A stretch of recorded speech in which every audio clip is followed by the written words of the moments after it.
10 years into my long-term relationship with Jonathan, I accidentally answered his phone. "Johnny, our baby cats just had a litter." It was a gentle female voice, and the caller ID read, "Little Kitten. He's in the shower. Call back later." I said coldly and hung up. That night, Jonathan frantically picked up the clothes scattered on the floor, hastily dressed, and rushed out, and I shattered our home, wiping away every trace of myself. Then, I boarded a flight abroad. 3 years later, Jonathan intercepted me on a vacation island. With his eyes red, he stared hard at the little toddler beside me, who bore a slight resemblance to him, and asked, "Is he mine?" Chapter 1. Jonathan was full of energy, leaving me exhausted, unable to open my eyes. The phone beside me kept ringing. In my drowsiness, I accidentally answered. "Johnny, our baby cats just had a litter." It was a sweet, gentle voice, but my head felt like it exploded, banishing any trace of sleep. I glanced at the screen. The caller ID read, "Little Kitten." "Johnny?" the voice called out. I took a deep breath, responding in a calm tone. "He's in the shower. Call back later." There was a brief pause before the line went dead. When Jonathan emerged from the bathroom, he was only wrapped in a towel around his waist. The water droplets that hadn't been wiped off trailed down his muscular body, soaking into the towel. There were a few fresh scratches on him, my handiwork. "Why aren't you sleeping more?"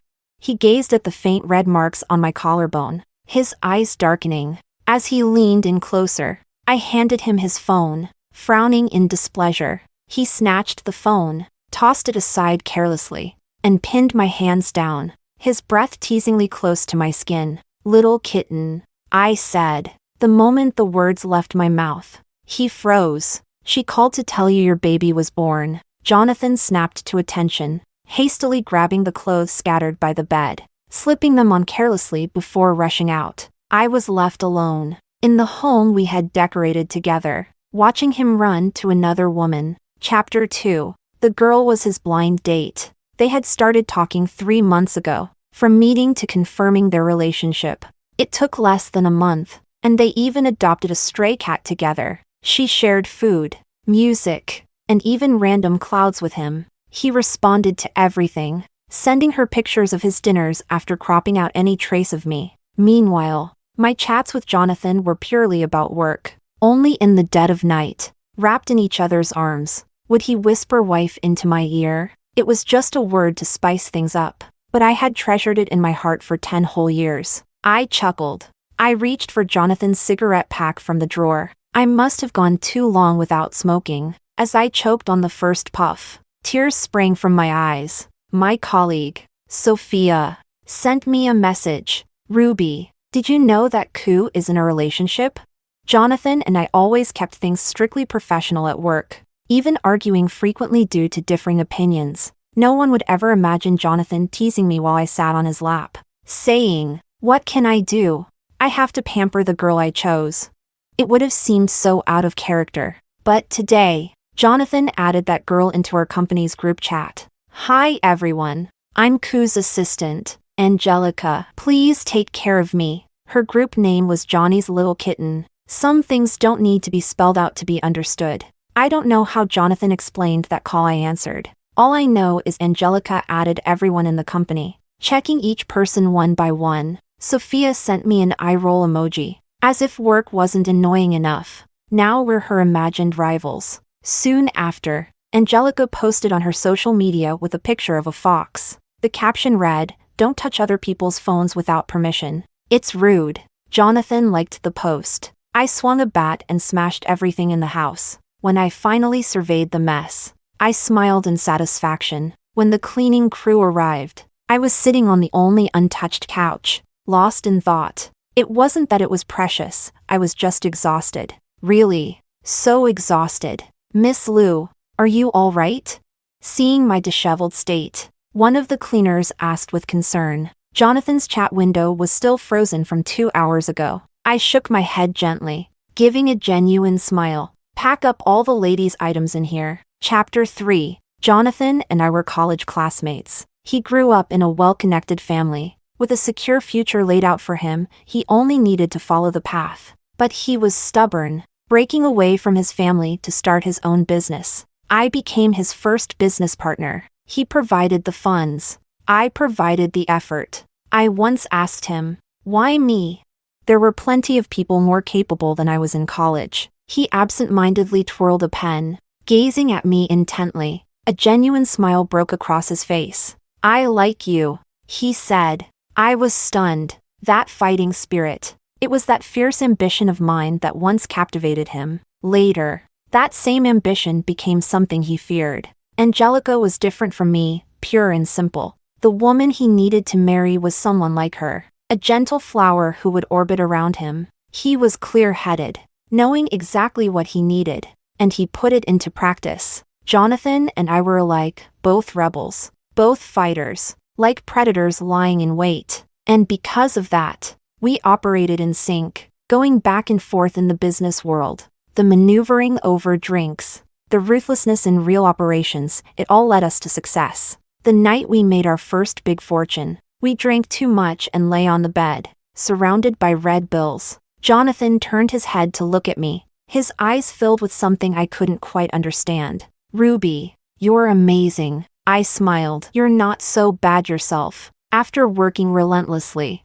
Jonathan, the rich kid, finally fell ill, coming down with a high fever. I took care of him, running around tending to his needs, but he suddenly flipped over, pinning me beneath him. I still remember his eyes tinged with red, his body flushed like a cooked lobster from the fever. "I like you." This time there was no pause, no qualifier. He no longer held back his emotions, and the scent of tobacco and mint from his body swirled around me. His soft whimpers filled the space between us. It was burning, a burn that made your heart boil, dragging you down into a shared descent. Chapter 4. I moved back into my own house. After all these years, I'd gotten used to living comfortably, but I had also developed a habit of only sleeping well in familiar places, and now I found myself unable to sleep a wink. When I returned to the company, I bumped into Jonathan. I politely and distantly nodded at him. Jonathan frowned slightly. "Jonny!"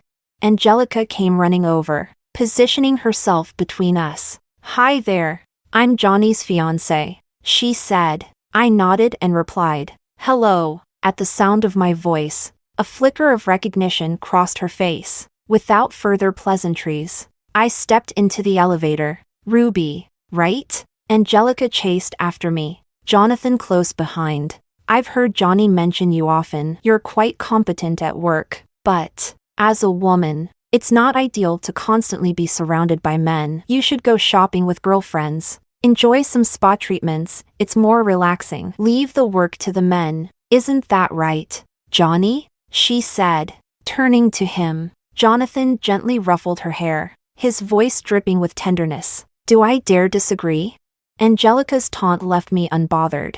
She must have recognized my voice and was eager to flaunt her love in front of me, to stake her claim on Jonathan. "In the office. You may call me General Manager Lou. If you're not sure, have HR arrange some training for you, meals and lodging included." I paid no attention to their reactions and brushed off the spot where Angelica had touched me. My indifference, however, seemed to anger Jonathan. After sending Angelica away, he stormed into my office. I frowned with displeasure. "Cool. Knocking is basic courtesy." I threw Angelica's words right back at him. He smirked and leaned down, trapping me between his arms and the sofa. "Last night, you were the one who opened the door willingly." His gaze slid suggestively over my skirt. Smack! Without hesitation, I slapped him. A bright red mark instantly bloomed on his pale face. Jonathan massaged his cheek, chuckling. "Before sitting across from me, I've already had the house in the west side transferred to your name. As for that piece of land you had your eye on, the approval should be coming through soon." Jonathan's half-lidded eyes showed no emotion. A clean break. He always knew how to hit where it hurt. The knife I handed him, in the end, he plunged it deep into me. Right now, he was on a pedestal, just like the so-called stepfathers of mine, talking about love with one hand, buying it off with the other. A lover's game of novelty, wrapped up in the name of love. Angelica arrived with a lunchbox just in time to see me dousing Jonathan with water. She screamed and rushed in, slapping me. I was never one to take a hit lying down. The only time I had lost was to Jonathan. I raised my hand to hit back, but Jonathan grabbed it in midair. He stood between Angelica and me, his voice low and angry. "Ruby, this is not the place for your tantrums." I lifted my other hand and slapped him hard across the face. Seeing the symmetrical marks on Jonathan's face filled me with satisfaction. Without Jonny, would you, as a woman, have reached the position you're in today? Angelica stepped forward, standing up for Jonathan. "You're fired." "For what?" Angelica lifted her chin, trying to look intimidating. "For owning 30% of the company shares. For barging into my office without permission and assaulting an executive." Angelica faltered, her eyes darting around. Seeing Jonathan remain silent, she continued to provoke me with impunity. "Johnny's the biggest shareholder, and I'm his fiancé. And who are you? If anyone should leave, it's you." A crowd had already gathered at the door. Jonathan said nothing, silently backing her up. This argument no longer had any point. "Fine, let's split. I'll sell you my shares at market value." "Jonathan, I've been more than fair." Jonathan, who had remained silent until now, finally showed a crack in his cold facade when I pulled out the agreement. He probably hadn't expected me to have prepared to leave. Angelica smirked. "The favored ones are always so fearless. Who called the police?" I held my face as I stepped forward, stumbling slightly. "Officer, I've been hit. I'm feeling dizzy and nauseous." Chapter 5. After the hospital checkup, I was diagnosed with a mild concussion. If I refused to settle, Angelica would face a few days in detention at the very least. Jonathan, with a knowing smirk, looked as if he had seen right through my intentions. Meanwhile, Angelica was finally panicking, clutching Jonathan's sleeve anxiously. "Jonny, I don't want to spend the night here. I'm scared." Jonathan gently reassured her not to worry, that he had everything under control. "When money speaks, I'm not one to act oblivious." As soon as we left the police station, Jonathan dragged me into a dark corner. "You really have no shame when it comes to money," he sneered. I grabbed his tie and yanked it hard. He had no choice but to lower his head and meet my eyes. "You trampled on my pride to support your new fling. You should have expected consequences." Jonathan wasn't angry, in fact. He laughed. His hand slid to my waist, pulling me close to him. "You should really tone down your temper. No man can put up with you." Disgusted, I pushed him away and headed towards the parking lot. Jonathan followed closely behind, his voice just loud enough to reach me. "You know how my mother is. Her health hasn't been great these past few years, and Angelica happens to be exactly what she wants." I didn't respond. I opened the car door, but Jonathan blocked it with his arm. "Ruby, I can give you anything except marriage. Get lost." I slammed the door shut and drove off. In the rearview mirror, I saw him standing in the light, hands in his pockets. His shadow stretched long under the streetlight, but I couldn't make out his expression. Chapter 6. In the hospital bathroom, I was both pacing and gagging. I managed to disgust Jonathan and Angelica, but I didn't feel great either. I collapsed into bed as soon as I got home and slept like the dead. The next morning, I woke up to a call from my mother. "Ruby, it's been a while since you've come home for dinner." I glanced at the date and agreed to go. A stranger opened the door for me. "Ruby, this is your Uncle Wong." My mother introduced him. I sighed. My mom's new boyfriend. Unlike the elegant and refined men she usually dated, Uncle Wong looked like a man you could actually build a life with. At the dinner table, my mother eagerly piled food onto my plate. "Ruby, Uncle Wong has a son who just graduated this year. Let him work at your company." Even though I was prepared for this, a small wave of disappointment still washed over me. "I quit my job." "Why on earth did you quit? Did you upset President Koo?" my mother asked, surprised. Setting her chopsticks down after thinking it over, she suggested, "How about you buy some fruit and go apologize to him? John isn't the type to hold grudges." Clatter! I threw my chopsticks on the floor, the sound echoing loudly. My mother began to sob, leaning on Uncle Wong's shoulder, crying her heart out. She's been stubborn since she was a child. Whenever something doesn't go her way, She breaks things and throws tantrums. If her father hadn't cheated, I wouldn't have had to raise her alone, enduring all those judgmental looks. Do you think it was easy for me? Uncle Wang held her close, comforting her with promises that from now on, he'd be there for her, and she wouldn't have to face these things alone. Right. Of course, the whole world is wrong, and you're the only one who's suffered. I sneered, ignoring the scene of affection behind me as I walked out. Since I was old enough to understand, isolation and bullying have been the core of my childhood. I was just a pawn my mother used to try and trap my biological father. Her constant pestering eventually enraged his wife. My mother and I were forced to wander from city to city. No one ever welcomed us. Everyone wanted to take advantage of us. Like a stray dog, I fought them off, clawing out what little rights I could claim for myself. But in their eyes, I was a bitter, petty child, fatherless and abandoned, without a man in the house. We'll be bullied. We're just a widow and her daughter. After all, my mother was soft by nature. She pinned all her hopes on men, constantly searching, never stopping. One new uncle after another, each with ulterior motives, came and went. That year, I was 12. I came home to find a drunken man beating my mother on the floor. The person lying there, barely breathing, was the only family I had in this world.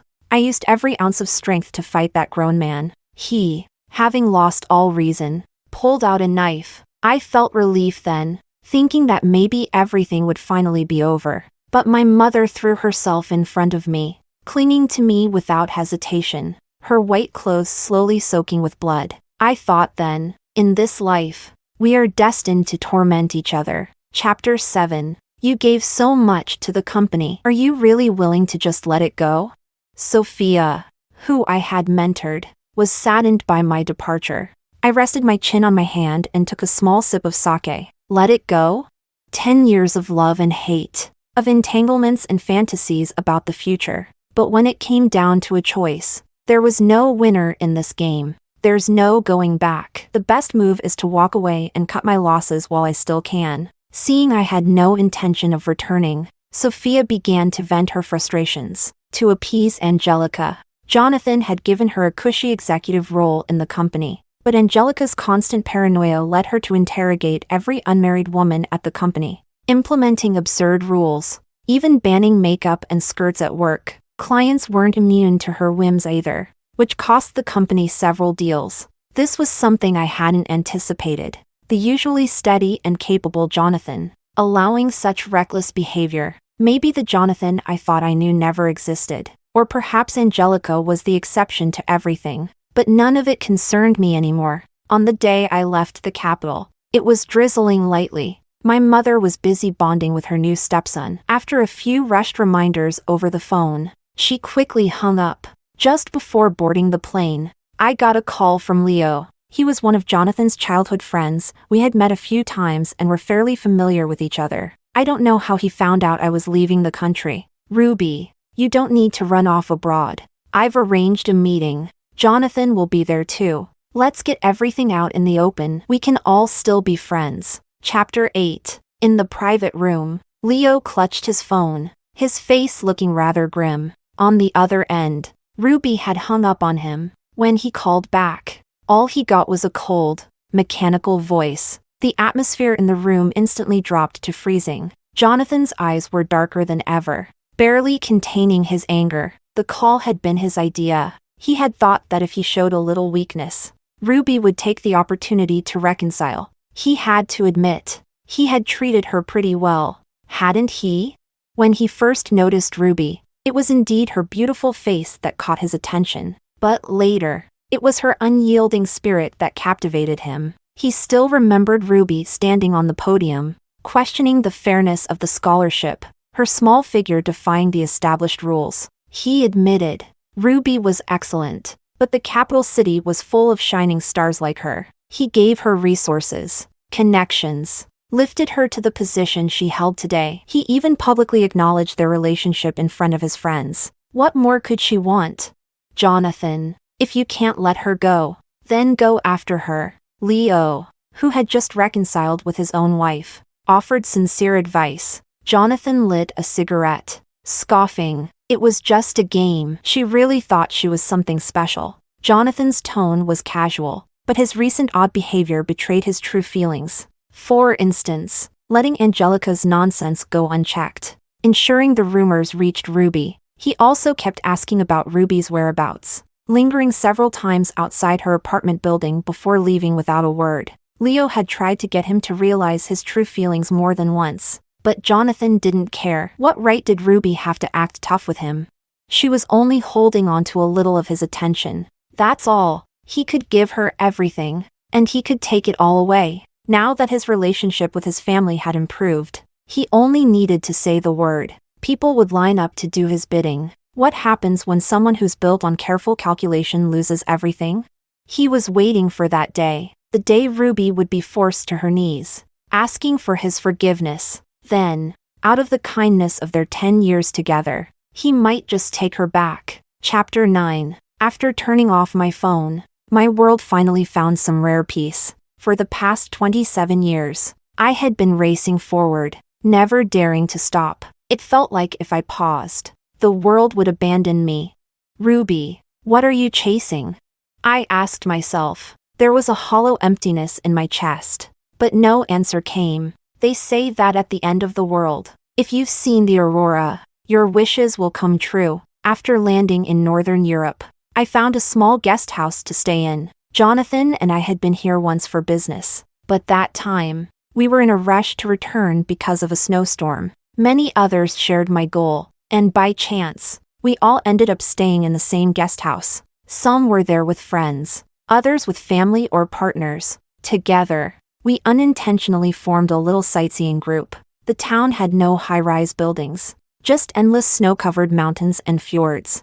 As the sun set, its golden glow lit up the snowy peaks, and a plane took off in the fading light, stirring a flock of seagulls into flight. Night fell, and the clouds thickened, leaving only a few visible stars. But where there's a will, there's a way. Someone suggested we go chasing the lights. We rented a car and hired a local aurora hunter to guide us on this childish adventure. The car drove through the dim night until that streak of light finally appeared on the horizon. "It's the aurora!" someone shouted excitedly. The glowing colors stretched across the sky, piercing through the mountains, hitting me deep in my soul. "Why aren't you making a wish?" someone asked me. I was at a loss for words. Once, I had many things I wanted. For example, that my mother might care for me a little more, or that Jonathan and I would have a lifetime together. But at this moment, I couldn't think of a single word to say. "I hope my mom gets better." The boy next to me prayed earnestly. I mimicked his gesture, clasping my hands together, silently repeating, "Then I wish for health and for my wishes to come true." By the campfire, the travelers shared stories over hot cocoa. Some wished for love, a soulmate for life. Others carried their last hope, praying for the well-being of their family. I had never felt so at peace, so immersed in the present moment. Before, my mind was always occupied with weighing pros and cons, analyzing risks, calculating returns. Emotions were a luxury I couldn't afford, because once you fall into the abyss, no one will reach out to pull you up. They might even stomp on you a few more times. Jonathan's arrival had allowed me a few moments of breath in those suffocating times, giving me space to consider feelings I was too afraid to touch. I had told him over and over about my flaws, my broken family, my unworthiness, hoping to scare him off. I wasn't someone worth investing in. But every time, he had stepped closer, affirming everything about me, only to break it all in the end, shattering everything to pieces, one knife after another, plunging straight into my heart. Bloody but oddly satisfying, the snow wrapped around me, and the tears that welled up in my eyes froze into frost. I spread my arms wide, dancing with the snow, embracing this imaginary comfort. "It's no big deal, Ruby." Dark clouds loomed overhead, and people sighed in disappointment. "What bad luck. It's snowing again. Let's head back." On the way back, disaster struck without warning. The car flipped several times, leaving nothing but a white expanse outside. An avalanche! The air filled with panic, blame, and self-pity. I had often imagined what it would be like for a family to visit an amusement park together. I could have tied a pretty bow in my hair, riding on my father's shoulders, shedding all my defenses like a real child, pointing at a stuffed animal and whining, "Mom, I want that one." But in this moment, facing life and death, I suddenly realized the bonds between people are always temporary, whether it's family, friendship, or love. Just like now, the sorrow inside the car shifted to mutual encouragement. "We're all going to survive," someone shouted, and we all began to frantically dig at the windows. Before this, we hadn't known each other, but because of this shared journey, we encouraged one another. After today, we would all be fleeting passengers in each other's lives. Once we were rescued, I collapsed onto the ground. In the soft snow, I drew a small sun, a mark that belonged to Ruby. Over time, it would fade and disappear, but I had been here, undeniably. Love yourself first. When you are trapped in the mud, only you can save yourself, I thought. My journey was only just beginning. Chapter 10. At Madame Cou's birthday banquet, Angelica wore a deep blue gown. Standing beside Madame Cou, the guests were all influential and wealthy, while Jonathan stood at the edge of the crowd, staring absent-mindedly into the night, as if the lively celebration had nothing to do with him. People passed by, raising their glasses in congratulations. "Congratulations, President Cou, on finding your bride." After all, today was also the day of his engagement to Angelica. People thought Cou was so overjoyed that he was drinking himself into a stupor, but the drunken Jonathan, holding onto Angelica, was calling out my name instead. Sophia sent me a video from the scene. The incident caused quite a stir that night, with Angelica leaving in tears. Jonathan's father, furious, gave him a beating and sent him straight to the hospital. "Ruby, I didn't know you had a past with President Cou, and I kept talking to you about Angelica. You must have been really upset back then." On the phone, Sophia apologized. I shook my head. "It's all in the past." By now, I understood. Jonathan never really saw me as his equal. Maybe he had some feelings for me, but only just a little. He could be with Angelica for family interests and use underhanded tactics for his own selfish desires to force me to submit. He had lifted me to where I was, and he had the power to take it all away. My real estate assets were suddenly frozen, and half of my funds and stocks had mysteriously vanished. I thought back to that text message in the middle of the night. "Come back to me, and it will all be yours again." Threats and enticements were once our strategies in the business world. Now, he was using them against me, the person who had once fought by his side. I chuckled, took out my SIM card, and threw it in the trash, walking toward my next destination. Against the light. Chapter 11. In the hospital, Jonathan lay wrapped in bandages. His assistant stood trembling by his side, nervously reporting to him. Ever since Jonathan had publicly revealed his past with Lou at his own engagement banquet, his once steady demeanor had crumbled, and his temper had worsened.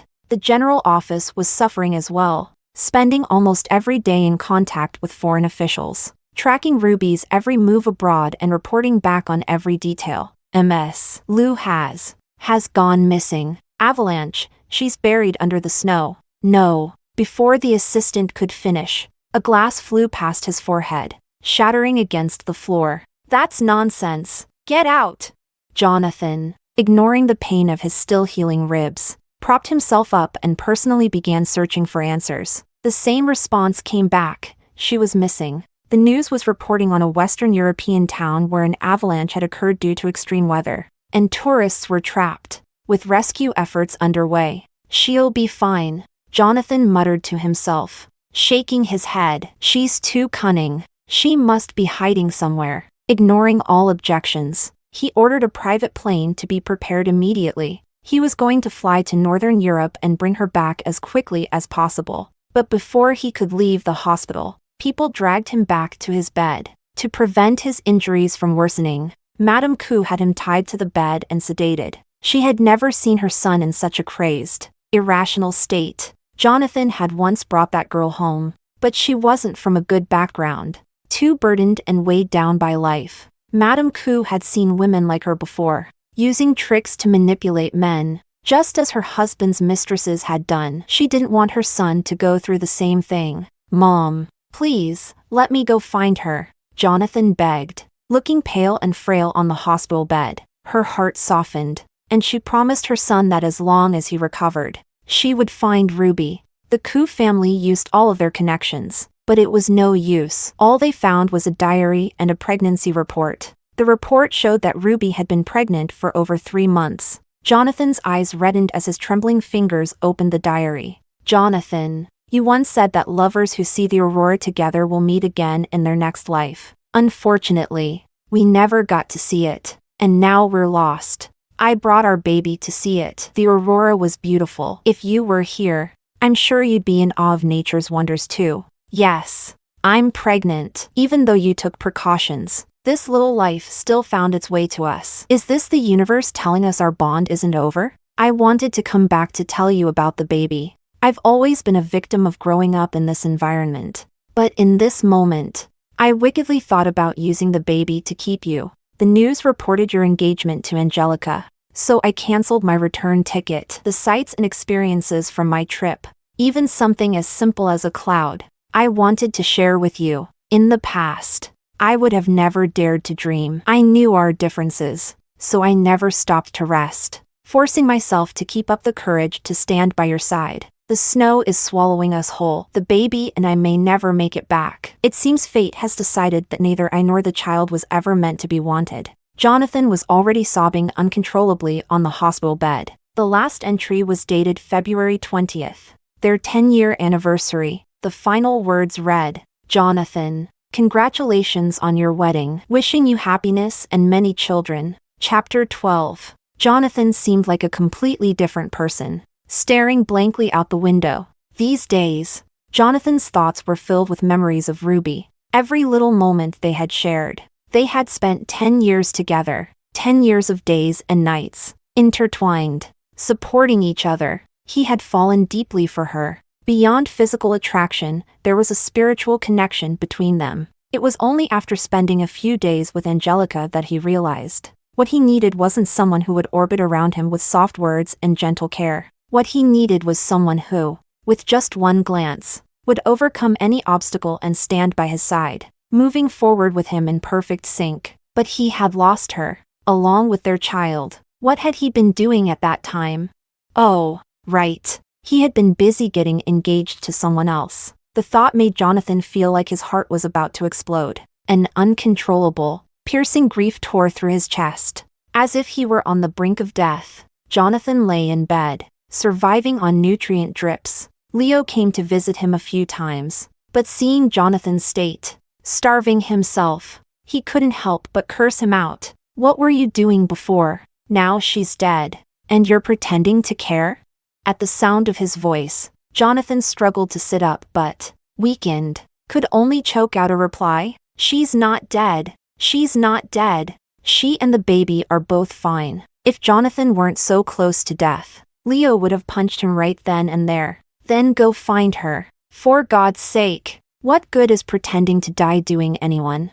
Hearing this, Jonathan seemed to be hit with a rush of adrenaline. He demanded food and began shoving it into his mouth recklessly. His stomach, already wrecked, rejected the food, and he ended up kneeling on the ground, vomiting uncontrollably. Seeing Jonathan's condition improve slightly, Angelica came to visit. Though the whole Ruby situation bothered her, she figured Ruby was dead now, and there was no point in competing with a dead person. After all, in wealthy families, it wasn't uncommon for married couples to lead separate lives. Jonathan had both looks and a privileged background, and Angelica truly had feelings for him. Best case scenario, their love would grow over time. Worst case scenario, she had been raised in a family well-versed in the games of high society, and she knew how to handle things. As long as she had a child, her future would be secure. However, the moment she stepped through the door, Jonathan lunged at her, his hands closing tightly around her throat. If it weren't for you, she wouldn't have left the country with the baby. How dare you show your face in front of me?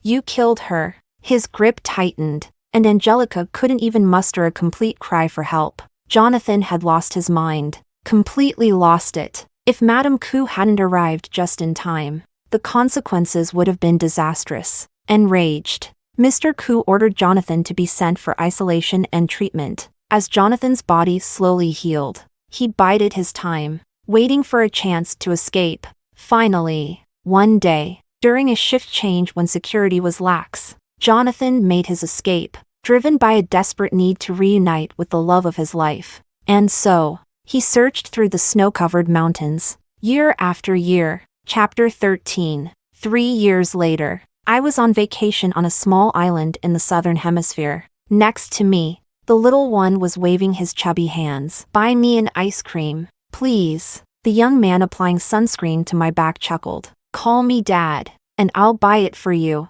"Dad, Dad, Dad. Don't spoil him, or you'll have to deal with cavities later," I warned. Before I could finish, the two had already dashed off. I sighed and put on my sunglasses, continuing to soak in the sun. Suddenly, the skin on my back tightened as the pressure of the hands on me grew stronger. I frowned, annoyed. "Ouch. Easy." The breathing behind me grew heavier, but I didn't pay much attention. Then, the warm hand moved down along my spine, pressing hard on the sensitive spot 3 inches above my lower back. I let out a sound I couldn't suppress. Luckily, there weren't many people nearby, so my embarrassment was limited. Frustrated, I turned around only to be met with Jonathan's angry, strained face. He looked thinner, with dark circles under his eyes, as if he hadn't slept well in ages. "Do you know how long I've been searching for you?" Jonathan choked up. "I thought you were really... And what? You're not happy I'm alive?" I tried to keep my composure. Jonathan's eyes were bloodshot, staring at me intensely, his voice trembling with emotion. "I thought I couldn't find you in this world, so I would have to go to hell to look for you. If it weren't for someone saying they saw you here, you would have never seen me again. And then what? You think you're some kind of treasure?" I tried to get up and leave, but Jonathan grabbed my wrist, pulling me into his arms. "I searched for you for 3 years.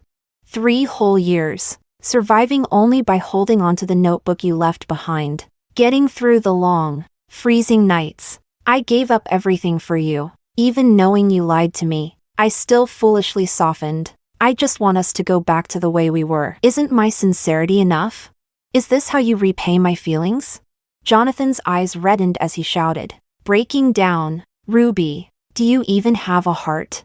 As Jonathan and I were struggling, the little one returned, unknowingly shoving 2 ice cream cones onto Jonathan's knee, where the sticky cream soaked into his suit. "Let her go, you bad man."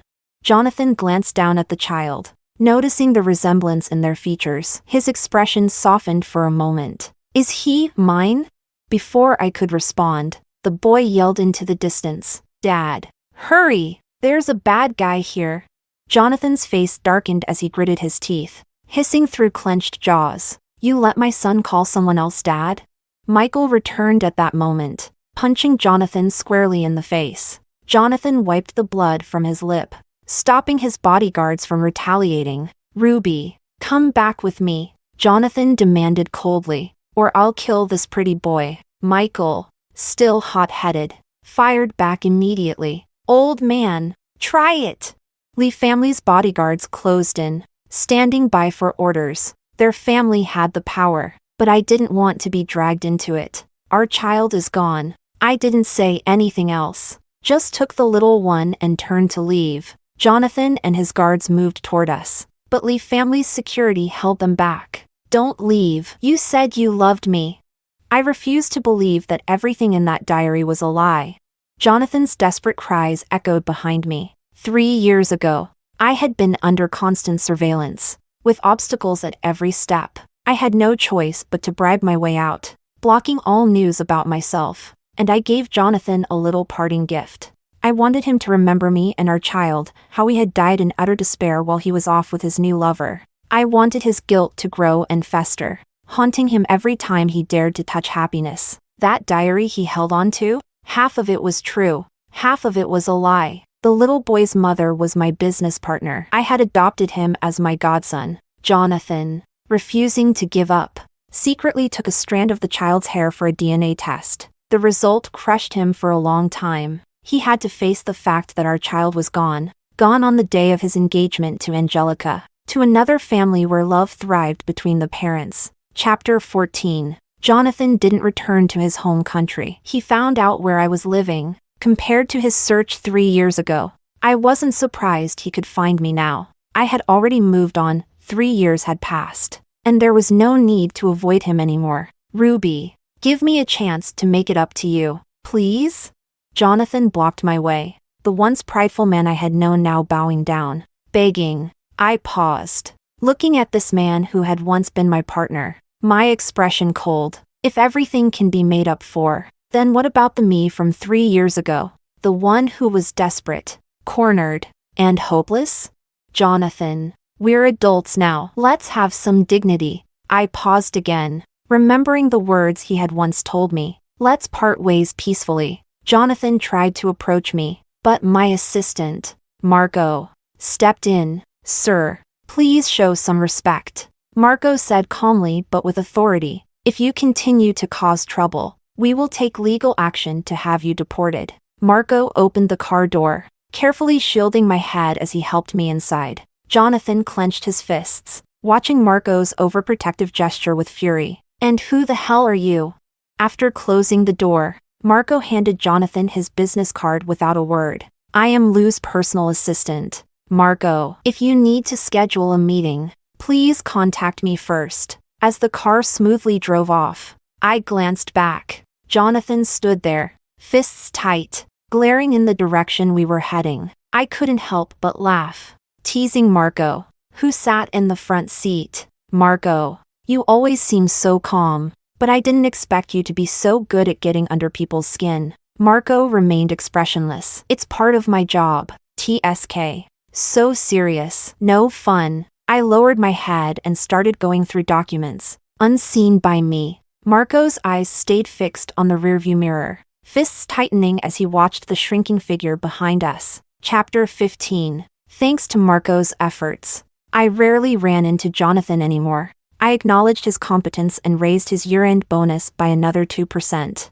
Marco, as usual, remained expressionless, placing a cup of brown sugar water and a heat pack on my desk. I smacked my forehead. No wonder I'd been so irritable lately. Turns out my period was coming. I collapsed onto the sofa, and Marco set a meal in front of me. Why isn't this from my usual place? I grumbled. Marco calmly handed me a pair of chopsticks and a spoon, replying, I made this chicken soup. No takeout for the next few days. I pouted, unable to refuse homemade soup. But I was on a diet.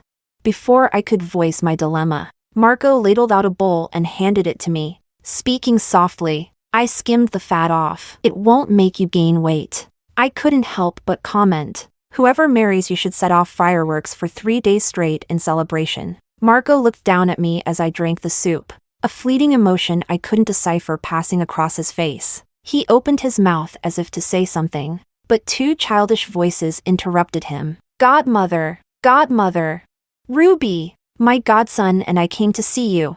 The little one and Michael came running over, but Marco stood in front of me, catching them both with ease. Godmother, take me to the amusement park, please? The little one clung to my leg. I clutched my aching stomach, forcing a smile. How about another day? Godmother doesn't feel well today. The boy's eyes lit up as he exclaimed. Does this mean I'm going to have a sister?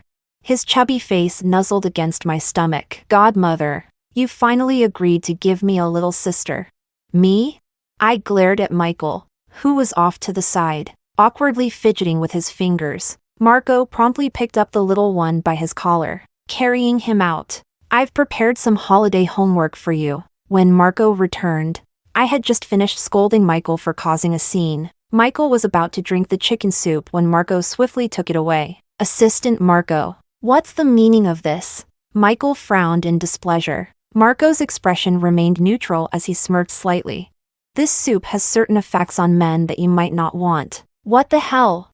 Chapter 16. The next time I saw Jonathan, he was sitting in my company's conference room. As a client, I don't take handouts, but what is rightfully earned, I won't refuse. Jonathan had completely shifted his demeanor. When it came to business, he was all professionalism, leaving nothing to criticize. Meanwhile, Michael had grown increasingly disruptive, squatting in my office every day. Wherever I went, he followed. But there wasn't much I could do. He was distantly related to my business partner, a British-Chinese mix, the youngest son of his family, a pampered young master, adored by everyone. After interrupting a project meeting between Jonathan and me one too many times, I lost my temper. Michael froze for a second, his almond-shaped eyes brimming with hurt. It won't happen again. From that moment, Michael quieted down for a while. He stopped wearing his leather jackets and started dressing in suits.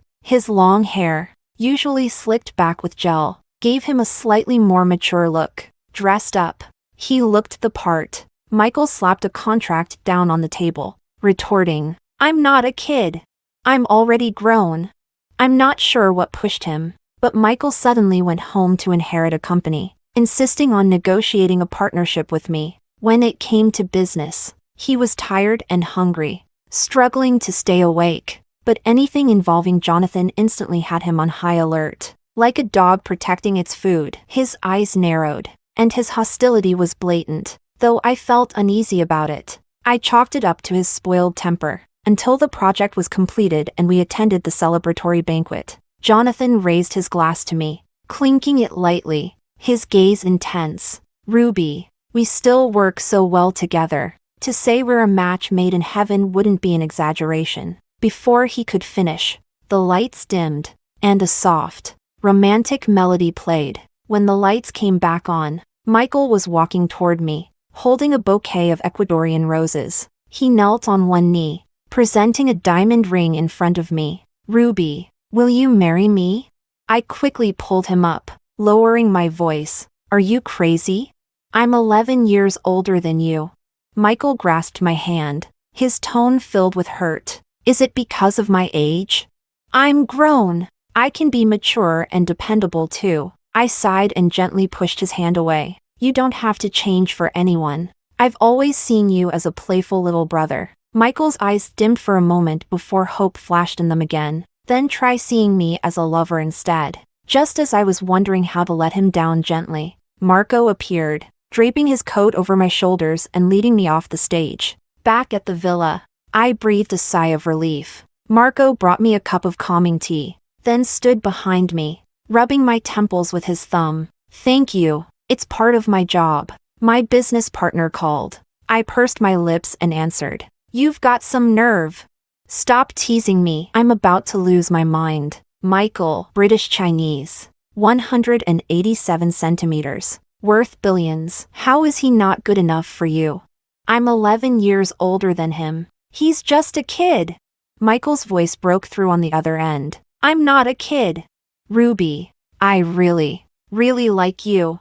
Before he could say more, his mother interrupted. "He's 19. This isn't like back home. We can get a license here. And if you're worried about my family, don't be. We're open-minded. Michael can do whatever he likes. Even if you break his heart, we can take care of him." He didn't make me say any of this. It's just the truth. Chapter 17. 30 years old. The perfect age to forge ahead.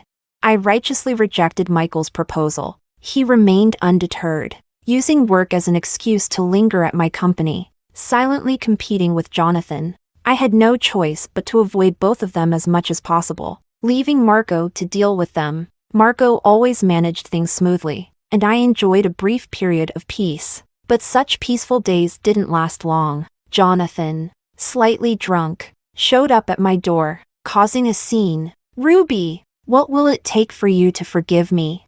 I'll give you everything I have. Everything. Come home with me, will you?"